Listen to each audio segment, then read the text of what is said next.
And here we saw Rematch. a rematch, Aquaman coming up against Nicky Holskin, who got the Mm. job done in the first round. And this one was a lot of fun for as long as it lasted. I think Aquaman getting a knockdown just before the end of the fight. So yeah, like again, great fight as for as long as it lasted. As you can see, ladies and gentlemen, first round knockout. Yeah. So it didn't last that long. But BG, what can you tell us here, bro? Yeah, again, like you said, exciting rematch. That's exactly what it was. The first fight was in Muay Thai, so it was smaller gloves. And Sun Mutkleme got the knockout in that fight.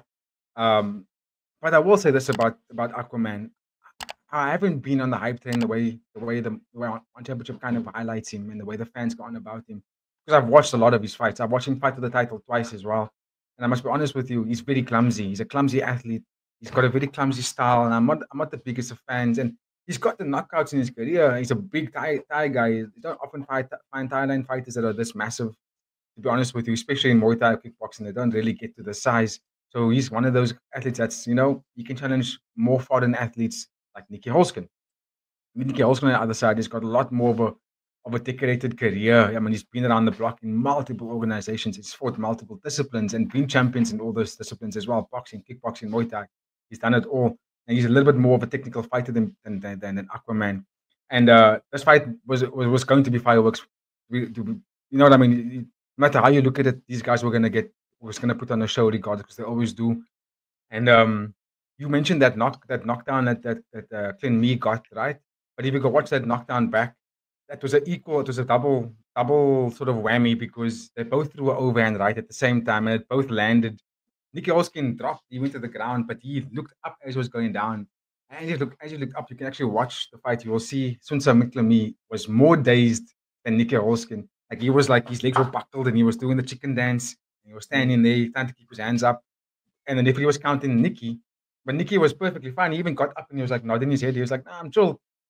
And what's his name? Sun Samit was all kinds of dazed now. And then when they restarted the fight, you can actually see, because when Nicky just walked him down when they restarted the fight, Sun Samit didn't have his wits about him. He put his hands up very slowly and he was blinking very fast. You could see he was still trying to recover, and he was throwing one twos just to kind of stay the distance.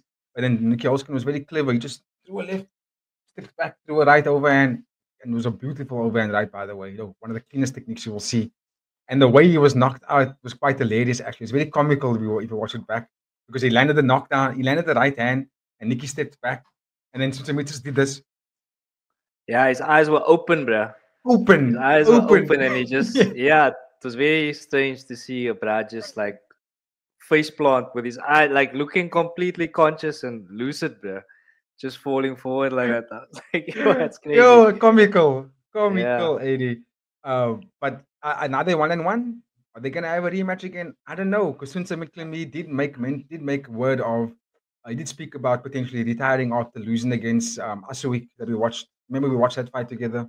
We watched it live. It was on the Rug card, I think. Okay. Yeah. He fought against Yusuf Asawik. Yusuf Asawik's debut fight was against Sun Samit, and Sun Samit lost that fight by decision, which we were all like, whoa, whoa, whoa, that looked like a robbery to us.